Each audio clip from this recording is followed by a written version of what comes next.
Good morning student, आप सब कैसे हो? अच्छे हो? तो आज जो है हम आपके सामने सर्कुलर मोशन का टॉपिक लेके आए हैं। तो सभी बच्चे अच्छे से पढ़ाई कर रहे होंगे, तो उसी कड़ी में सर्कुलर मोशन का टॉपिक है। तो देखते हैं सर्कुलर मोशन होता क्या चीज़ है।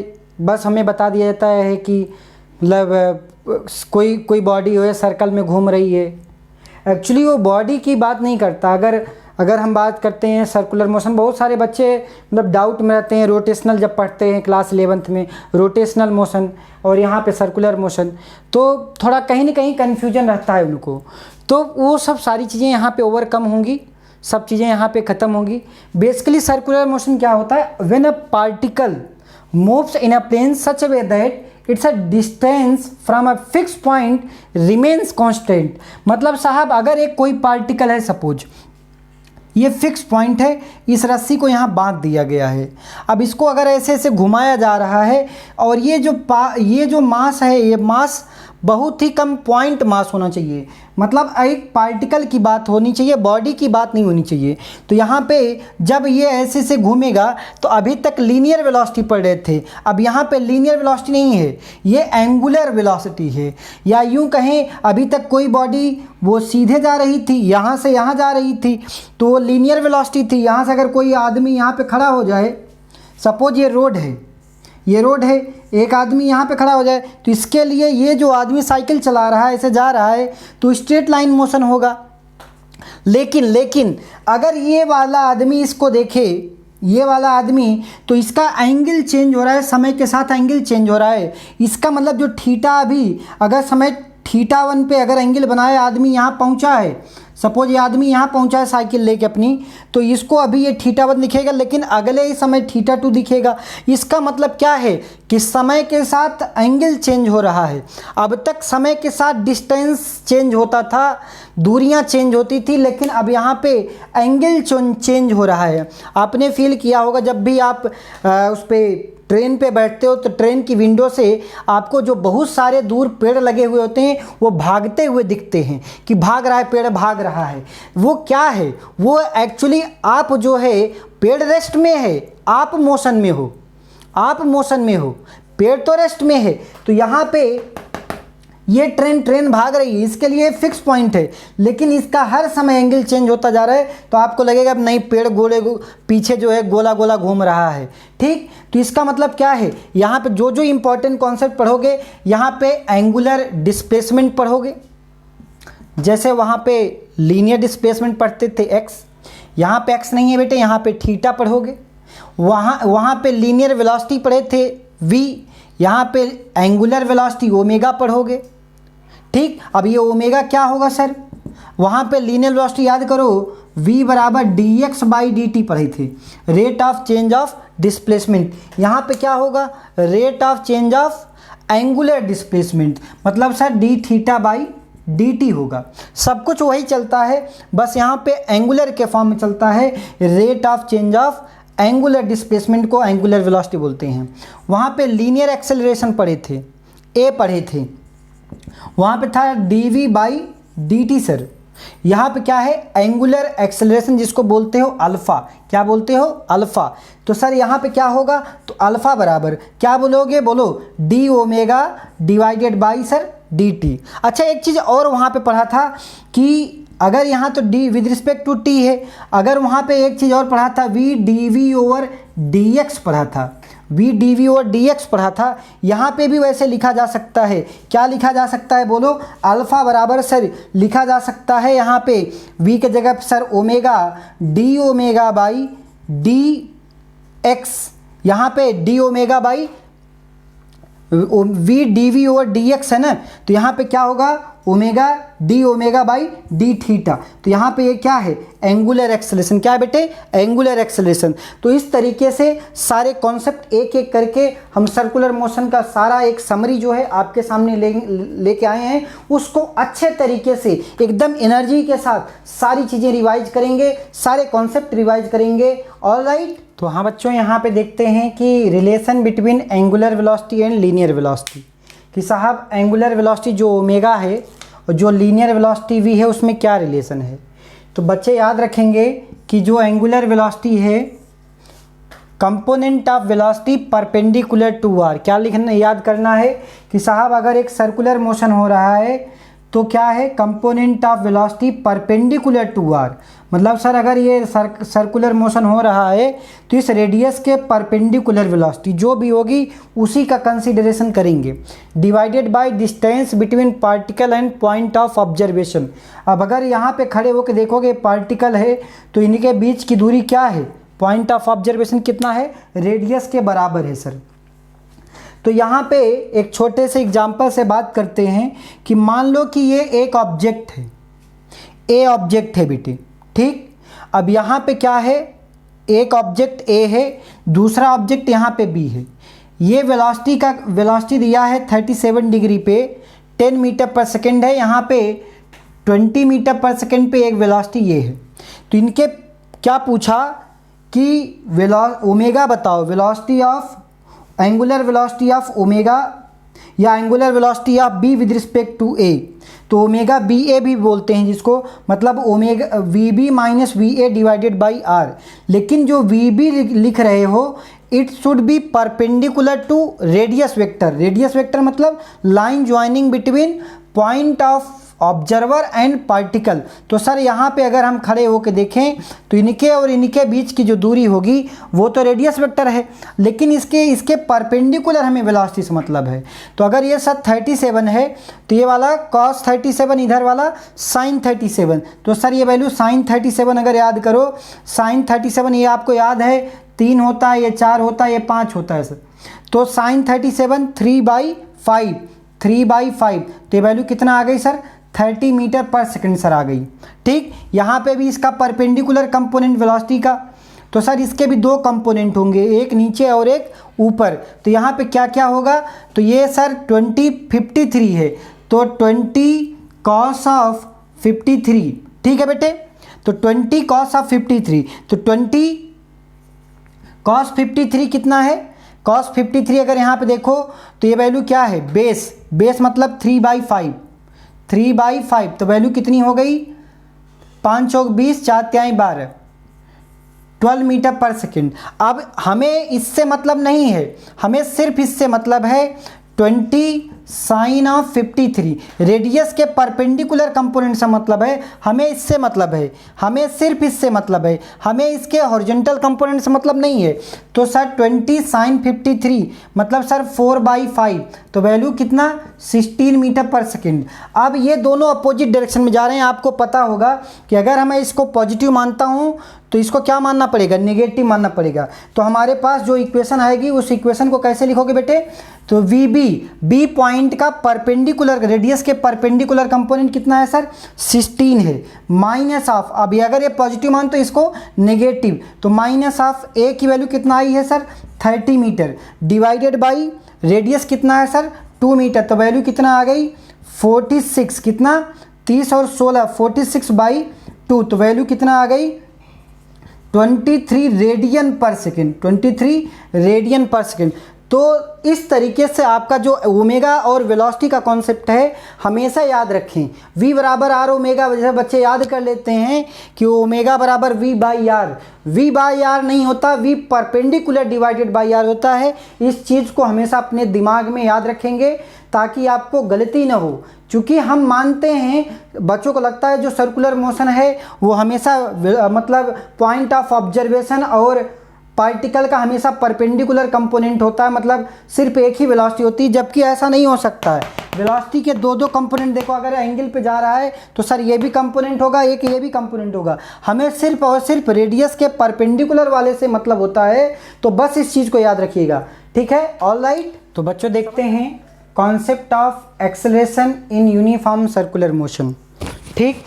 तो आपको सबको पता है कि अगर कोई सर्कुलर मोशन हो रहा है, सपोज एक ऑब्जेक्ट है, इस तरीके से अगर एक ऑब्जेक्ट है जो कि सर्कुलर मोशन कर रहा है, एक पार्टिकल है, ऑब्जेक्ट नहीं बल्कि एक पार्टिकल है जो कि सर्कुलर मोशन ऐसे कर रहा है, ऐसे सर्कुलर मोशन कर रहा है। अच्छा, सर्कुलर मोशन में क्या है, हर समय पे इसकी डायरेक्शन तो चेंज होती जा रही है।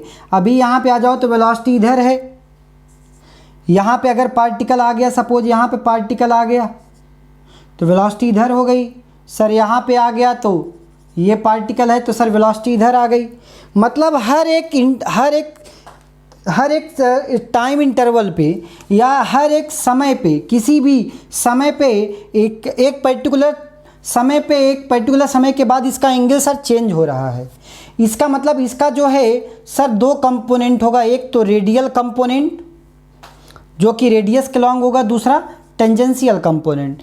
तो जो एक्सेलरेशन की जो वैल्यू आती है, जो dv/dt पढ़ते हो, वेलोसिटी अगर ये है तो ये एक्सेलरेशन बराबर क्या आता है, एक डेरिवेशन है r/d/dt इंटू ई कैप माइनस r⍵² कैप। देखे ध्यान से, इसको d⍵dt को आपने क्या पढ़ा है सर? हमने d⍵dt को अल्फ़ा पढ़ा, जिसको बोलते हो एंगुलर एक्सेलरेशन। क्या बोलते हो? Angular acceleration.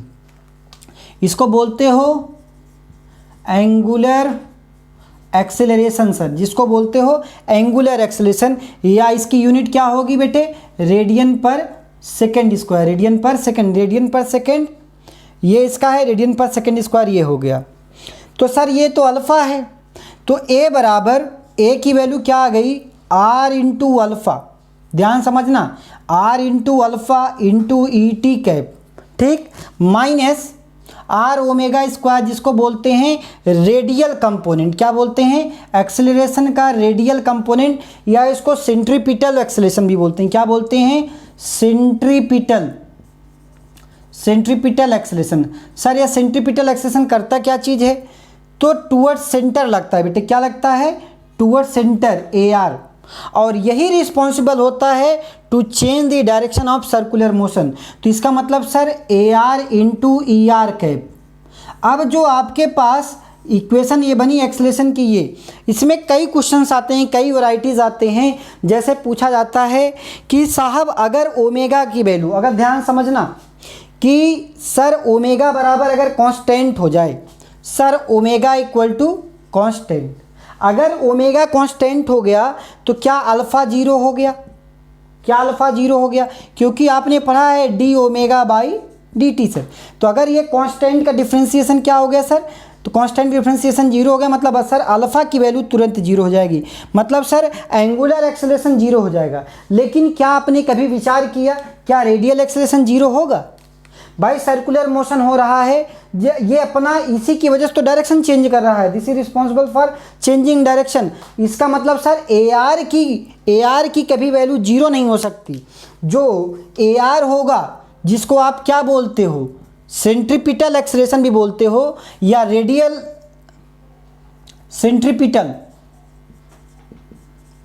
सेंट्रीपिटल एक्सेलरेशन जो है, उसकी वजह से डायरेक्शन का चेंज हो रहा है हर समय पे, हर एक टाइम पे, हर एक डायरेक्शन मतलब चेंज हो रही है सर्कल की। इसका मतलब क्या है सर? ये जो सेंट्रीपिटल कंपोनेंट है, this is responsible for changing the direction. अगर ओमेगा कांस्टेंट है, इसका मतलब ये क्या होगा? यूनिफॉर्म सर्कुलर मोशन होगा। ओमेगा कांस्टेंट होगा, d⍵/dt जीरो हो जाएगा, मतलब अल्फ़ा जीरो हो जाएगा, मतलब एक्सेलरेशन का टेंजेंशियल कंपोनेंट जीरो हो जाएगा, लेकिन रेडियल कंपोनेंट कभी जीरो होने वाला नहीं है। लेकिन ओमेगा कांस्टेंट होगा तो एक बात श्योरिटी के साथ बोल सकते हो कि साहब इसको बोलते हैं यूनिफॉर्म सर्कुलर मोशन। क्या बोलते हैं बेटे? यूनिफॉर्म सर्कुलर मोशन, क्योंकि साहब इसका मैग्नीट्यूड 80 जीरो हो गया है, क्योंकि responsible for change in magnitude 80 zero हो चुका है। मैग्नीट्यूड का कोई चेंज नहीं है, सिर्फ और सिर्फ सर्कुलर मोशन हो रहा है, वो भी uniform circular motion. Omega constant है, मतलब रेट ऑफ चेंज ऑफ ये जो आपके पास वैल्यू है एंगुलर एक्सेलरेशन, वो जीरो हो चुका है, लेकिन ओमेगा कांस्टेंट है।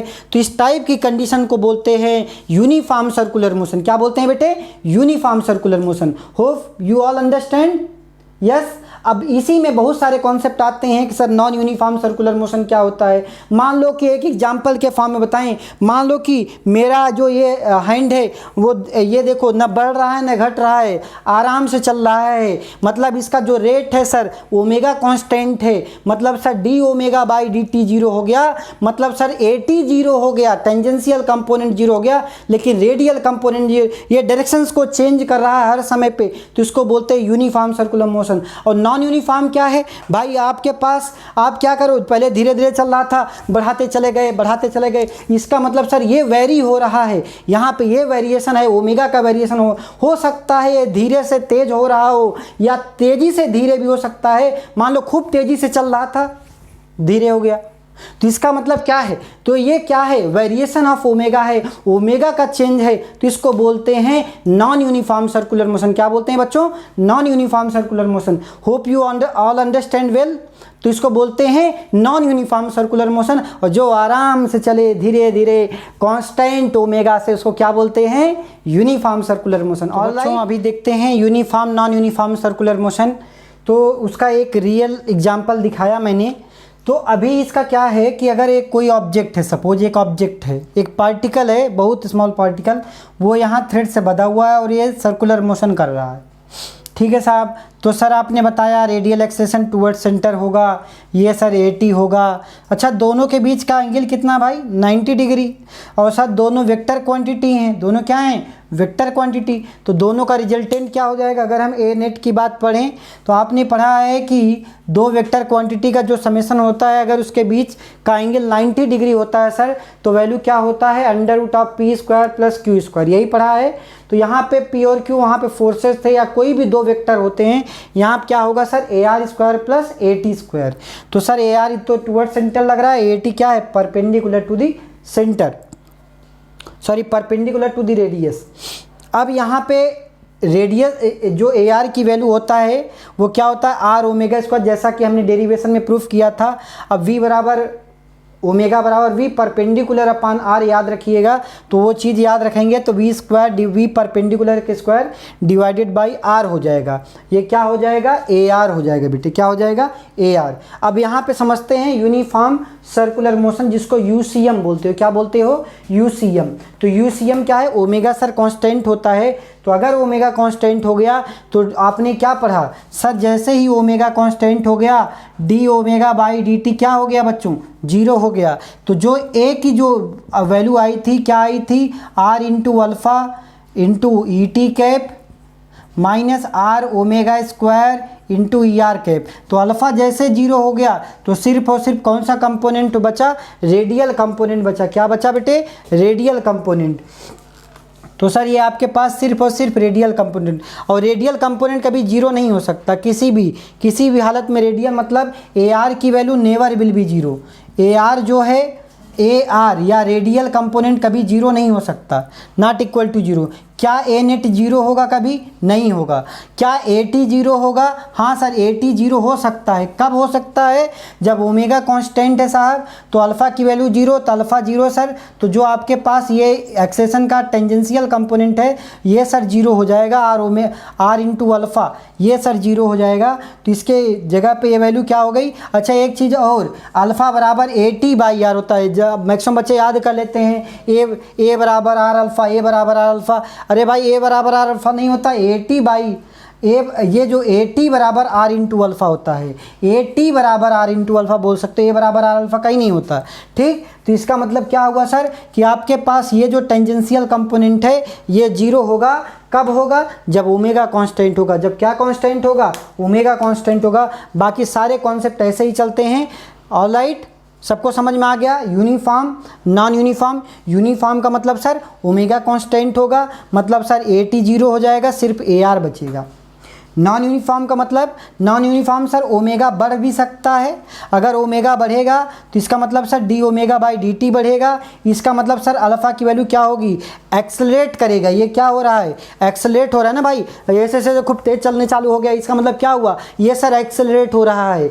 यहाँ पे क्या है? एक्सेलरेट हो रहा है सर। अच्छा साहब, अगर मान लो कि ओमेगा घटना चालू हो गया, मान लो खूब तेज एक्सेलरेशन था, इसके बाद धीरे धीरे होने लगा, तो इसका मतलब क्या हुआ सर? ओमेगा की वैल्यू घट रही है, जिसको बोलते हैं एंगुलर रिटार्डेशन। क्या बोलते हैं? Angular retardation. तो इसका मतलब सर अल्फ़ा की जो वैल्यू होगी वो निगेटिव होगी, क्योंकि अगर ये घूम तो ऐसे रहा है लेकिन रिटार्डेशन मतलब अपोजिट लग रहा है, तो इसका मतलब क्या हुआ, अगर घूम क्लॉकवाइज ऑब्जेक्ट रहा है, अगर उसी डायरेक्शन में एक्सेलरेशन लगता है तो उसको बोलते हैं एक्सेलरेशन। अगर घूम क्लॉकवाइज रहा है लेकिन अल्फ़ा ये जो अल्फ़ा है वो नीचे की तरफ लग रहा है, इसका मतलब क्या होगा, body will be retarded, particle will be retarded, particle will be retarded, तो इसको बोलते हैं एंगुलर रिटार्डेशन। क्या बोलते हैं बच्चों, एंगुलर रिटार्डेशन। ऑलराइट बेटे, ये चीज़ समझते हैं हॉरिजॉन्टल पेंडुलम केस। या हॉरिजॉन्टल कोई पेंडुलम है, वो क्या कर रहा है, हॉरिजॉन्टल ऐसे से घूम रहा है ऐसे,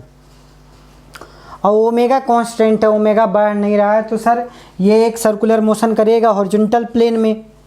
तो हॉरिजॉन्टल प्लेन में बेटे ये सर्कुलर मोशन कर रहा है, ऐसे गया ऐसे गया ऐसे ऐसे चल रहा है, ठीक। तो सर ये रस्सी से बांधा गया है, और ये इसकी हाइट ना तो बढ़ रही है ना घट रही है, मतलब सर इक्विलिब्रियम में है, ऐसे ऐसे समझें। तो सर ऐसे ऐसे चल रहा है, अब ज़्यादा तेज़ घुमाओगे तो ऊपर चढ़ना चालू होगा। आपने किया होगा एक्सपेरिमेंट, एक रस्सी में एक पार्टिकल बांध के घुमाते हो, तो अगर आप स्पीड बढ़ाते हो तो ऊपर चढ़ता है, और अगर स्पीड कम करते हो तो नीचे नीचे लटकता चला जाता है। तो इसका मतलब क्या हुआ सर, कि अगर ये इक्विलिब्रियम में कहता है, मतलब ओमेगा कांस्टेंट है सर, ओमेगा आपके पास कांस्टेंट है बेटे, उस केस में क्या होगा सर, ये इक्विलिब्रियम में है, पार्टिकल जो है हॉरिजॉन्टल प्लेन पे है, मतलब सर जो ऊपर वाला फोर्स है टी साइन थीटा, क्या, T sine theta divided by T sine theta, जो ऊपर वाला फोर्स है ये बराबर कितना, नीचे वाले फोर्स के mg। और दूसरा इक्वेशन क्या मिल जाएगा आपको पता है, टी कॉस थीटा इधर है, इसका टी का एक कंपोनेंट टी कॉस थीटा, तो ये आ गया टी कॉस थीटा। अच्छा, यहाँ पे एक और इसका जो रेडियल कंपोनेंट था जिसको AR बोलते थे, वो क्या है, रेडियल कंपोनेंट जिसको क्या बोलते हो, अगर ये mv²/r जिसको या ऐसे बोल सकते हो, जो रेडियल फोर्स है, रेडियल फोर्स मतलब सर m/AR का वैल्यू v²/r आपने पढ़ा है, तो अगर यहाँ पे mv²/r रख दिया, अब सर ये क्या होगा, अब कैसे, ये नॉन इनर्शियल फ्रेम में अगर आप बैठते हो, चूँकि ये अगर इस पर बैठते हो, इस पर बैठ के ऑब्जर्व करते हो, मतलब आप नॉन इनर्शियल फ्रेम में जाओगे, तो जो AR आपके पास टूवर्ड सेंटर आता है उसको आउटवर्ड कर देते हो, जिसको हम बोलते हैं सेंट्रीफ्यूगल फोर्स। क्या बोलते हैं, सेंट्रीफ्यूगल फोर्स, जबकि यह एक सूडो फोर्स है। क्या है, एक सूडो फोर्स है।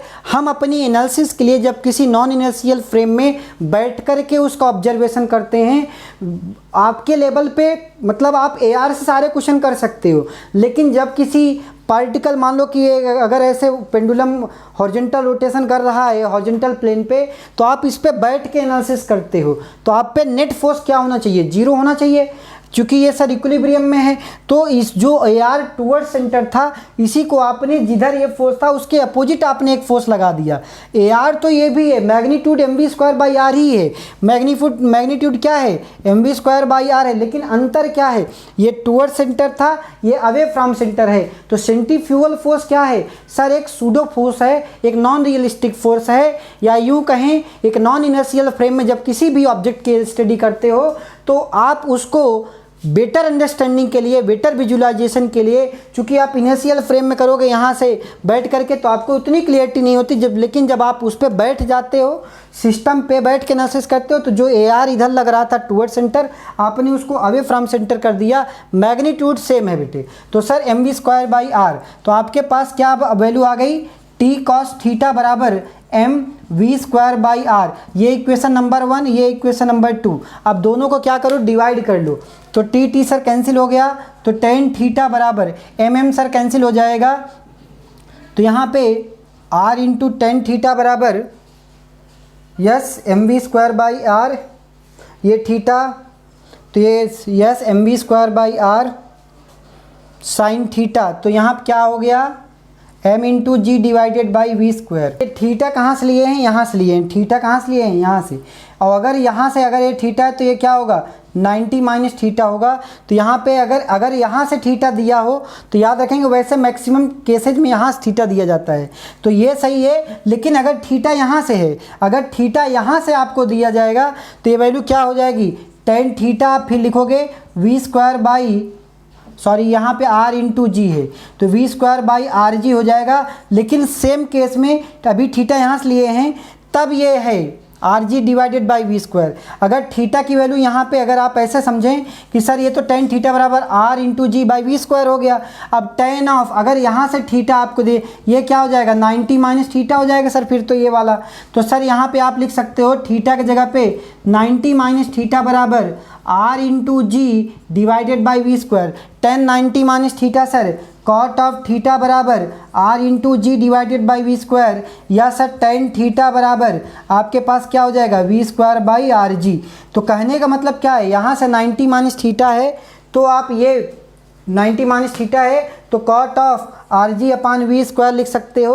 और लेकिन अगर आप थीटा यहाँ से मेजर करते हो, सब कुछ ऑब्जर्वेशन जैसे हमने यहाँ से किया तो थीटा यहाँ से माना, आपकी मर्जी है, आपकी मर्जी है। अगर आप चेंज करना चाहते हो तो चेंज कर दो, उसमें कहीं कोई दिक्कत नहीं है। अगर आप थीटा यहाँ सर यहाँ से हम नहीं थीटा मेजर करना चाहते तो सर यहाँ से मेजर करना चाहते हो तो सर ये वैल्यू ये थीटा तो ये थीटा हो जाएगा बेटे। फिर तो सर इसका टी है तो ये वाला कंपोनेंट क्या हो जाएगा सर टी कॉस थीटा हो जाएगा। सर ये वाला क्या हो जाएगा टी साइन थीटा हो जाएगा। फिर कॉन्सेप्ट वही है, कॉन्सेप्ट कैसे लगेगा सर, तो टी की वैल्यू यहाँ पे तो टी कॉस थीटा बराबर एम इंटू जी हो जाएगा और टी साइन थीटा बराबर टी साइन थीटा बराबर M V square by R हो जाएगा। फिर अगर डिवाइड करोगे, इसको 2 मानना इसको 1 मानना, 2/1 डिवाइड करोगे इक्वेशन 2 डिवाइडेड बाई इक्वेशन 1, तो अगर आप डिवाइड करोगे तो आपके पास क्या मिलेगा टेन थीटा बराबर V square by R G. तो आपकी मर्जी है, आपको बस बेसिक्स क्लियर रखना है भाई। थीटा कहाँ से दिया है उससे हमसे मतलब नहीं है, आपको बेसिक्स क्या रखना है कि अगर कोई हॉरिजॉन्टल सर्कुलर मोशन हो रहा है हॉरिजॉन्टल प्लेन में तो उसको हम कैसे बैलेंस करते हैं, उस पर फोर्स बैलेंस कैसे लगाते हैं, बाकी कॉन्सेप्ट सब कुछ सेम है। ठीक है, ऑलराइट। लीनियर स्पीड इक्वेशन और सर्कुलर मोशन में कैसे रिलेशन, मतलब क्या रिलेशंस होते हैं, कैसे इसको बिल्डअप करते हैं इक्वेशन, तो सब बच्चों को तो पता होगा। v बराबर U plus A T, S बराबर U T plus half A T square, V square बराबर यू स्क्वायर प्लस 2as, तो आप सबको ये पता है। लेकिन ये चीज़ सर्कुलर में कैसे लगाएंगे वो भी इम्पॉर्टेंट है। तो यहाँ पे जैसे फाइनल वेलोसिटी थी, यहाँ पे ओमेगा फाइनल है बेटे। अब ये ओमेगा बराबर ओमेगा 0, एक जगह पे सर यहाँ पे अल्फ़ा इंटू टी, यहाँ पे लीनियर डिस्प्लेसमेंट था, यहाँ पे angular displacement, yes angular displacement, तो इसको सेकंड इक्वेशन है ऐसा मान लेंगे, सेकंड है। तो थीटा बराबर omega 0 T plus half alpha T square. ठीक है बेटे।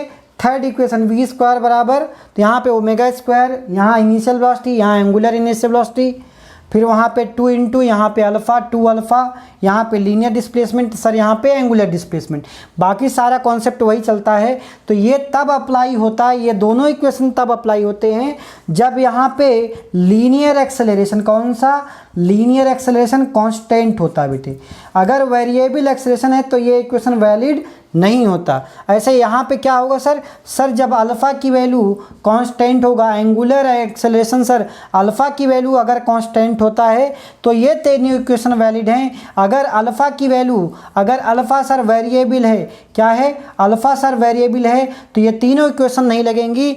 फिर वो इंटीग्रेशन से सॉल्व करना पड़ेगा, जैसा कि काइनेमेटिक्स में हम किया करते थे इस वाले में। अगर एक्सेलरेशन आपका वेरिएबल है तो आप जैसे इंटीग्रेशन करते थे वैसे ही करोगे।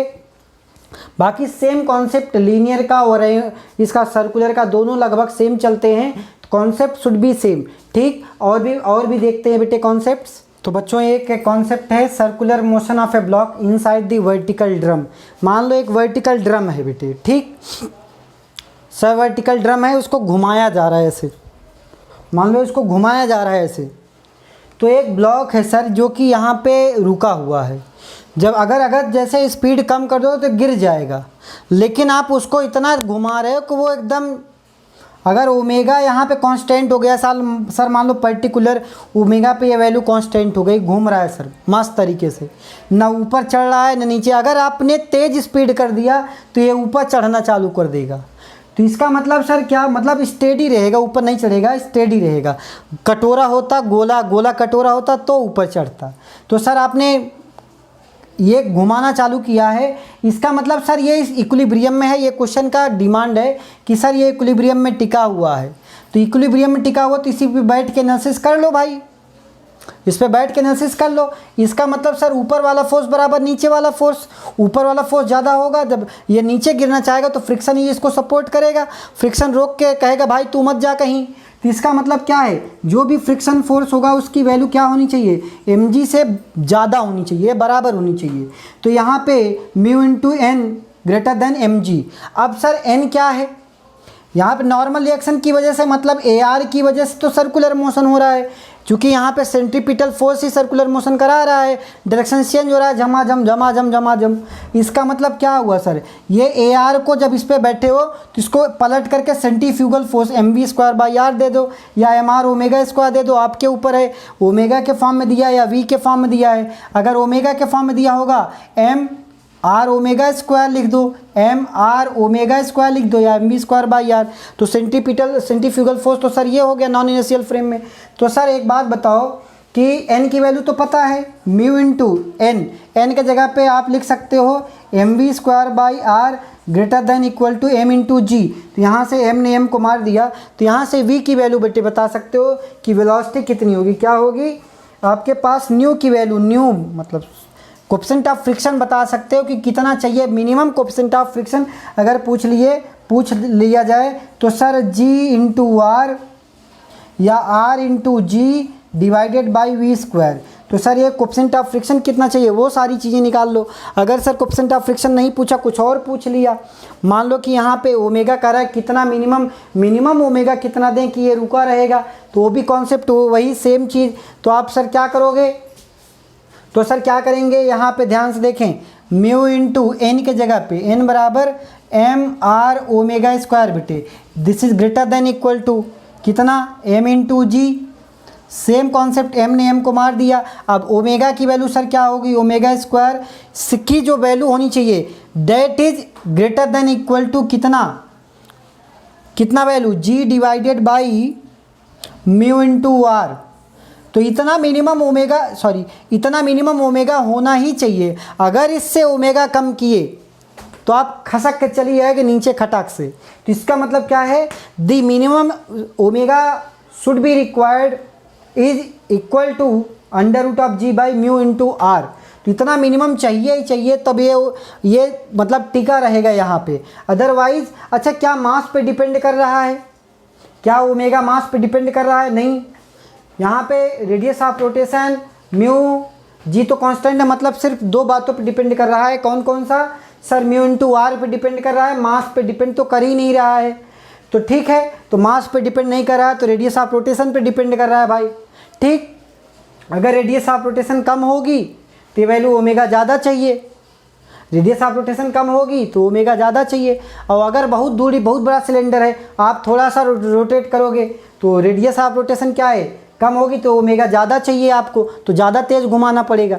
ठीक, तो these are the concept of this circular motion of a block inside the vertical drum. अब ये कॉन्सेप्ट कटोरे में भी लगता है कि एक बाउल है, बाउल में एक कॉइन है, तो वहाँ पे वो रोटेट किया जाए तो उसका मिनिमम ओमेगा ये बताओ, थीटा बताओ। तो जेई में 1-2 बार वो क्वेश्चंस आया है। तो जब हम नीट के क्वेश्चंस, जेई के क्वेश्चंस डिस्कस करेंगे तो सारे कॉन्सेप्ट वन बाय वन लेते जाएंगे। तो आपको बस अभी के लिए ये समझने की जरूरत है कि कॉन्सेप्ट सर यही है, वो वहाँ पे अप्लाई होगा। ठीक है बच्चों, देखते हैं बच्चों, एक कॉन्सेप्ट और आता है जिसको बोलते हैं बैंकिंग ऑफ रोड। तो यहाँ पे 3-4 केसेज मिलेंगे आपको बैंकिंग ऑफ रोड में। बोलेगा कि रोड स्मूथ है, आपने देखा होगा अगर कभी हाईवे पे जाते हो तो अगर टर्न होता है तो रोड थोड़ा सा इंक्लाइन लेके टर्न करता है, ताकि जो है जो सेंट्रीफ्यूगल फोर्स हो वो इतना ज़्यादा ना हो कि आपको जो है बाहर फेंक दे।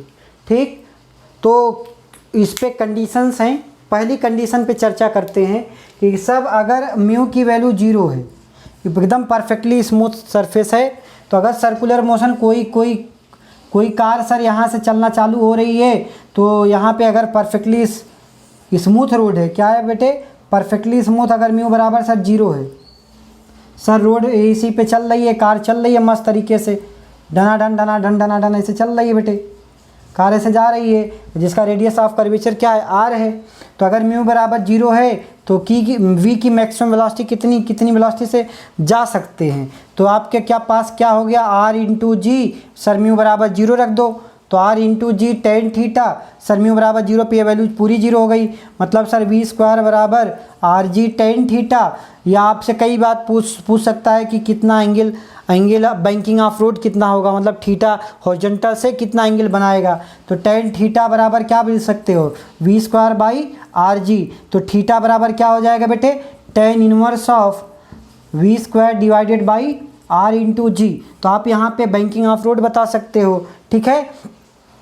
अब यहाँ पे v की मैक्सिमम वैल्यू, इससे ज़्यादा नहीं तेज जा सकते, इससे ज़्यादा तेज भी नहीं जा सकते।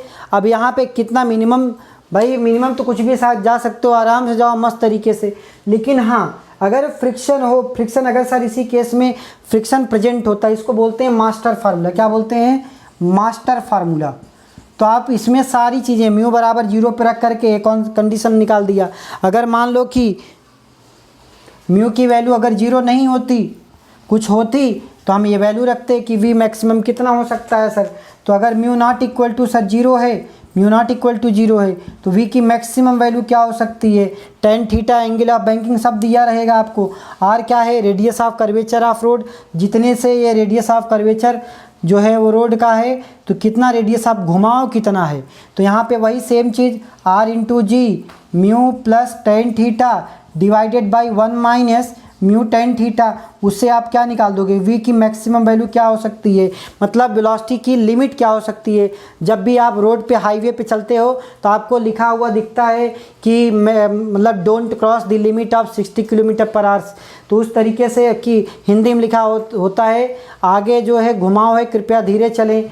तो आपको क्या समझना, इससे एक फिजिक्स लिंक होता है, ये इसी के बेस पे पहले रोड को डिजाइन किया जाता है कि कितना एंगल ऑफ कर्वेचर देना चाहिए रोड को, कितनी यहाँ पे स्पीड रखनी है। तो ये सब चीज़ों को ध्यान रखते हुए सारी रोड को पहले ड्राफ्टिंग की जाती है, पहले डिजाइनिंग की जाती है, फिर रोड को बिल्डअप किया जाता है, ठीक है। तो this is called as banking of road, concept of banking of road. तो अब मेरा जो है जो कल का जो प्रोग्राम होगा वो ये होगा कि नीट प्रीवियस ईयर जितने भी सर्कुलर मोशन के क्वेश्चंस आए हैं वो सारे सॉल्व करेंगे। तो ताकि जो भी कॉन्सेप्ट अगर बाय द वे यहाँ पे छूटा हुआ है, जैसे वर्टिकल सर्कुलर मोशन, तो वर्टिकल सर्कुलर मोशन हम क्वेश्चन से कवर करेंगे। तो बाकी सारे कॉन्सेप्ट को ऐसे ही रिवाइज करते रहें, फिर जेईई मेंस के जितने क्वेश्चंस हैं वो दूसरे दिन सॉल्व करेंगे। तो आज के लिए बच्चों इतना ही। Thank you all of you.